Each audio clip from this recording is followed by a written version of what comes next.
Welcome back to the next video of economics, video number 30.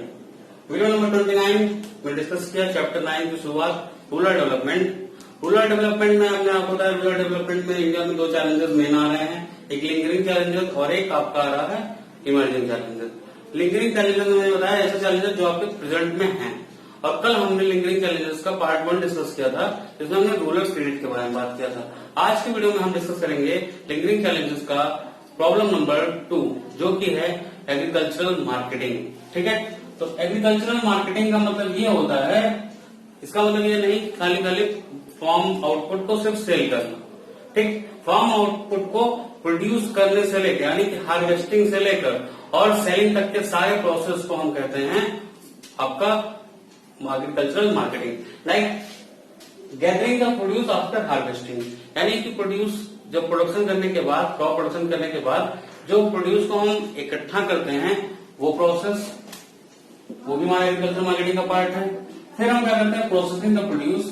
ठीक, हम process करते हैं, लाइक जैसे हमने राइस पैडी का वो किया, कट किया, उसको हार्वेस्ट किया, तो उसको अलग करना पड़ता है। उसमें कुछ फालतू की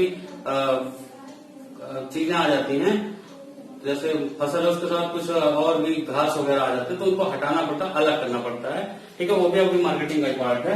ठीक है, फिर grading the produce according to the its quality. फिर हम क्वालिटी वाइज, जैसे मान लिया हमने पैडी का यानी कि धान का प्रोडक्शन किया, तो किस तरह के धान उनको अलग अलग क्वालिटी करते हैं, अच्छा वाला, खराब वाला और खराब वाला और अच्छा वाला, इस टाइप की क्वालिटी में उनको अलग अलग करते हैं।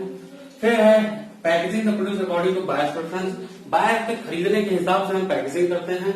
ठीक, और फिर करते हैं storing the produce for future cell, और फिर उसको गोडाउन में रखते हैं कि फ्यूचर में हम सेल करेंगे। और जब हमें एक अच्छा प्रोड्यूस, हमें अच्छा रेट मिलता है, एक अच्छी प्राइस मिलती है, तो हम सेल करते हैं। तो ये इतने प्रोसेस के तहत हम समझ सकते हैं एग्रीकल्चर मार्केटिंग। ठीक है, अब एग्रीकल्चर मार्केटिंग की अगर हम बात करें तो इंडिपेंडेंस के टाइम एग्रीकल्चर मार्केटिंग पूरा का पूरा ट्रेडर्स और मनी लेंडर्स के हाथ में था, क्योंकि वो फार्मर्स को पैसा देते थे और अपने हिसाब से उनसे फसल जब मन होता तो खरीद लेते थे। ठीक है, यानी कि मार्केटिंग को कंट्रोल कौन करता था उस टाइम, मनी लेंडर्स। तो 1951 में जब कंट्री का इंडिपेंडेंस के बाद कंट्री ने देखा कि यार ये सिस्टम तो बड़ा गड़बड़ है, देश में फार्मर्स के साथ बड़ा इनजस्टिस हो रहा था, तो इसलिए गवर्नमेंट ने इस चैलेंजेस को दूर करने के लिए कुछ मेजरमेंट लिए हैं। तो आइए हम उन मेजरमेंट के बारे में बात करते हैं जो गवर्नमेंट ने मेजरमेंट लिए हैं मार्केटिंग सिस्टम को इम्प्रूव करने के लिए। ठीक है, तो पहला है रेगुलेटेड मार्केट्स। ठीक है, रेगुलेटेड मार्केट्स का मतलब एक ऐसा मार्केट जिसमें गवर्नमेंट, ट्रेडर्स और फार्मर्स तीनों के अपने एक ज्वाइंट कमिटी होगी जो सारे तरीके से फार्मर्स के हितों की रक्षा करेगी, यानी कि सारी ट्रांसपेरेंसी होगी, कोई गड़बड़ नहीं होने पाएगा, और गवर्नमेंट के कंट्रोल में होगी, गवर्नमेंट के एजेंट्स होंगे। ठीक है, जो फार्मर्स और ट्रेडर्स के बीच में एक अच्छा रिलेशन बिल्डअप करने की कोशिश करेंगे और फार्मर्स को उनका हक दिलाएंगे। एक ऐसी मार्केट बनाई गई गवर्नमेंट द्वारा जिसको कहा जाता है रेगुलेटेड मार्केट्स। फिर हमारा आता है कोऑपरेटिव एग्रीकल्चरल मार्केटिंग सोसाइटी। जैसे देखो, अब फार्मर के साथ दिक्कत ये था कि सारे फार्मर्स का प्रोड्यूस एक साथ रेडी होता है, लगभग अगर हम बात करें तो 4 दिन आगे पीछे हो सकता है, मैं इसकी बात नहीं कर रहा हूँ। बट अगर मान लीजिए वीट प्रोडक्शन हुआ तो सबका 1 महीने के अंदर सबके प्रोडक्शन हो जाते हैं, किसी का 2 दिन आगे, किसी का 2 दिन पीछे, बट पूरे गांव में सबका लगभग 1 महीने के अंदर में तैयार हो जाता है फसल। लाइक धान हो गया जिसको पैडी बोलते हैं, उसमें भी यही दिक्कत है। तो अब होता क्या है कि जब फार्मर बेचने जाता है मार्केट में, ठीक, तो ये चीज बिजनेसमैन को भी पता था, यानी कि ट्रेडर्स को ये पता था कि इस बंदे के पास रखने के लिए प्रॉपर स्पेस नहीं है, तो ये रखेगा कहाँ, तो मजबूरी में ये किसी भी रेट पर बेच देगा। ठीक, तो ऐसे में जो ट्रेडर्स थे वो फार्मर्स को एक्सप्लॉइट करते थे। तो अब फार्मर्स ने क्या कर लिया, एक अपना मिलकर मार्केटिंग सोसाइटी बना लिया, यानी कि अब ये हो गए 10 हो गए, तो फिर ये अपनी बात अब बड़ी कन्विंसिंगली कहते हैं ट्रेडर से, चाहे वो बेचने की बारी हो, ऐसे ही रॉ मटेरियल लाने के टाइम, सीड्स वगैरह लाने के टाइम। अब एक आदमी अगर मान लीजिए एक फार्मर 10 किलोग्राम ऑफ राई वो लेने गया है फर्टिलाइजर, उसको महंगा मिलेगा। बट अगर वो ग्रुप बनाकर 100 लोग जाएंगे और 1000 किलोग्राम सीड्स लेंगे, उनको सस्ते में मिल जाएगा। तो ये उन्होंने आपस में मिलकर एक मार्केटिंग सोसाइटीज स्टैब्लिश कर ली है, जिसके थ्रू वो रॉ मटेरियल्स खरीद लाने का काम और फार्म आउटपुट को बेचने का काम करते हैं। और कभी जरूरत पड़ने पर एक दूसरे का क्रेडिट प्रोवाइड भी करते हैं। नेक्स्ट है provision of warehousing facilities. देखिए गवर्नमेंट ये बात जानती थी कि फार्मर्स के पास वेयर हाउसेज नहीं है। वेयर हाउसेज ना होने के नाते फार्मर बेचारा मजबूर हो जाता है डिस्ट्रेस सेल करने पर। डिस्ट्रेस सेल का मतलब कि जो भी रेट पाए उसमें बेच दो, क्योंकि फार्मर के पास अगर वेयर हाउसेज नहीं होंगे तो वो रखेंगे कहाँ, और ट्रेडर्स उनको अच्छे रेट देगा नहीं, तो वो उस टाइम उनको उल्टे सीधे रेट में बेचना पड़ेगा। तो गवर्नमेंट ने क्या किया, हर गांव में, ठीक है, हर गांव में गवर्नमेंट ने वेयर हाउसिंग फैसिलिटी बना दी है, चाहे नॉमिनल सा आपको पैसे जमा करके अपने क्रॉप्स को फार्मर्स सिक्योर कर लेता है, और जब अच्छे रेट में है तो वहां से निकाल कर और ले जाके मार्केट में सेल कर सकता है। तो ये कुछ गवर्नमेंट द्वारा इनिशिएटिव्स लिए गए। नेक्स्ट है सब्सिडाइज्ड ट्रांसपोर्ट। सब्सिडाइज्ड ट्रांसपोर्ट मतलब, अब देखो फार्मर्स का जो आउटपुट है, मान लीजिए व्हीट है या राइस है, ये गांव में कम रेट मिलेगा। कम रेट में मिलेगा क्योंकि सबके प्रोड्यूस हुए हैं, तो वहां पर रेट कम होगा क्योंकि सप्लाई ज्यादा है, डिमांड कम है, तो प्राइस डाउन हो जाएगी, नॉर्मल सी बात है। तो उसको कहाँ बेचा जाए? अब देखो अर्बन एरियाज में अगर बात की जाए, अर्बन एरिया में अगर बेचा जाए तो अर्बन एरिया में तो ना तो व्हीट को प्रोड्यूस करना ना राइस, तो अर्बन एरिया में रेट ज्यादा होता है कहीं ना कहीं रूरल एरिया की तुलना में। लेकिन अब अगर विलेज से अर्बन एरिया में लाया जाएगा तो ट्रांसपोर्ट क्या जाएगा, महंगा कर देगा प्राइस को। तो उस ट्रांसपोर्ट को महंगा ना होने के नाते गवर्नमेंट ने रेलवे में सब्सिडाइज्ड रेट पर, यानी कि जो ट्रांसपोर्ट का खर्चा आता है उसका कुछ खर्चा गवर्नमेंट बेयर कर लेती है कि आप लोग अपना प्रोड्यूस शहर में पहुंचाइए और वहां बेचिए, ठीक है। तो गवर्नमेंट द्वारा ये फैसिलिटी प्रोवाइड किया गया है, सब्सिडाइज्ड ट्रांसपोर्ट। चीजें क्लियर ना हो तो आप कमेंट बॉक्स में जरूर पूछेगा। नेक्स्ट है डिसएमिनेशन ऑफ इंफॉर्मेशन।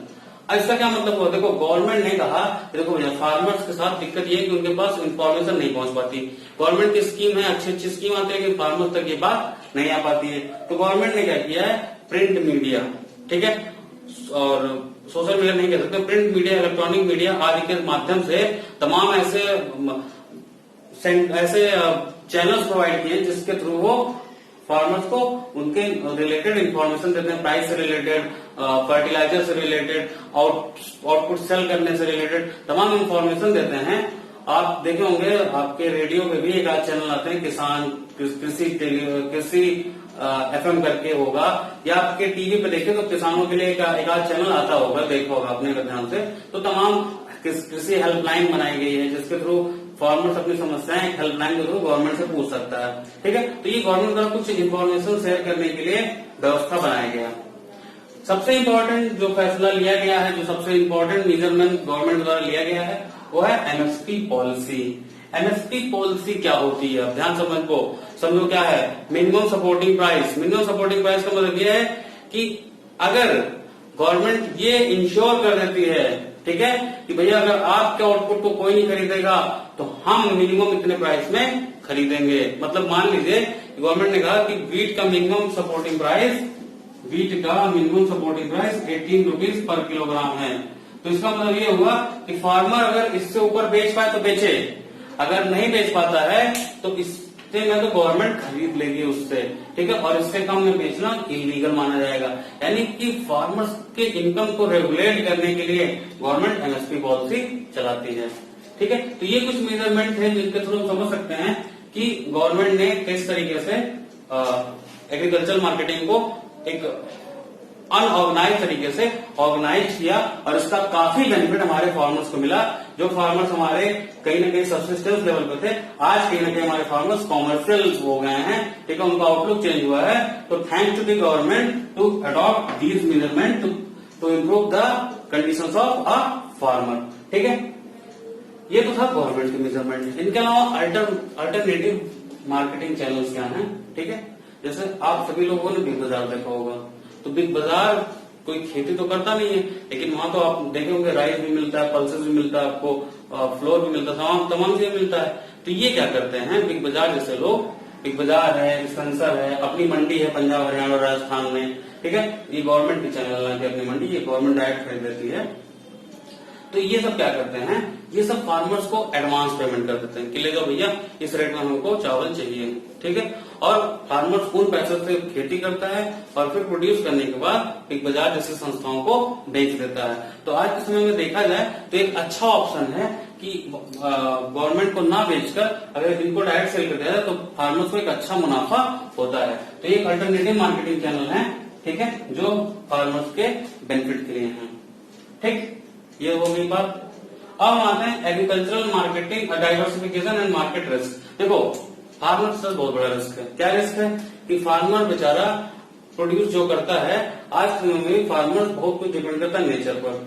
अच्छा रेन हुआ तो अच्छी आउटपुट, नहीं रेन हुआ तो खराब आउटपुट, ये अभी भी दिक्कत है। तो अगर उसकी एक्टिविटी को डाइवर्सिफाइड कर दिया जाए तो उसका रिस्क कम हो जाएगा। तो इसको रिस्क को कम करने का हमारे पास 2 ऑप्शन है। एक है डाइवर्सिफिकेशन ऑफ क्रॉप प्रोडक्शन, यानी कि एक farmer at a time multi cropping करे। तो हो सकता है एक क्रॉप बर्बाद हो जाए बट दूसरी क्रॉप अच्छी हो जाए, तो उससे उसकी जो इनकम है वो कम होगी, बंद नहीं होगी। ध्यान समझिएगा, कम तो हो जाएगी लेकिन बंद नहीं होगी, यानी उसके खर्चे कम हो सकते हैं लेकिन बंद नहीं हो सकते हैं। तो इस तरीके से हम मल्टी क्रॉपिंग करके फार्मर्स की इनकम को रेगुलेट कर सकते हैं, उसके रिस्क को कम कर सकते हैं। दूसरा है डाइवर्सिफिकेशन ऑफ प्रोडक्शन एक्टिविटी। ठीक है, बहुत सारे प्रोड्यूसर फार्मर्स को साथ ये मतलब जब अगर वो कृषि के साथ कुछ और करना चाहते हैं, लाइक एनिमल हस्बेंड्री, ठीक है, या पशुपालन चलने इस टाइप से, या कोई ऐसा, हाँ आप बेसिकली पशुपालन समझ लीजिए कि अब खेती के साथ वो पशुपालन भी करते रहे। तो इससे क्या होगा कि उनका एक इनकम जो है वो थोड़ा बहुत रेगुलर रहेगा। अगर फसल थोड़ी बहुत खराब भी हो गई तो पशुपालन से उनका खर्चा समझ जाएगा। तो इस तरीके से मार्केट रिस्क को कम किया जा सकता है। ठीक, आई होप ये सारी चीजें क्लियर हुई होंगी। आई होप आपकी ये सारी चीजें क्लियर हो गई होंगी। ठीक है, नेक्स्ट वीडियो में हम लिंकरिंग चैलेंजेस खत्म कर चुके होंगे और हम पढ़ेंगे emerging challenges of rural development of India. ठीक है, तो आज के वीडियो में यही बाइंड अप कर रहा हूँ। ठीक, इसी के साथ आपसे फिर एक रिक्वेस्ट है कि चैनल को लाइक करिए, वीडियो को लाइक करिए, चैनल को सब्सक्राइब करिए और अपने दोस्तों में शेयर करिए। मेरे साथ बोलिए जय हिंद।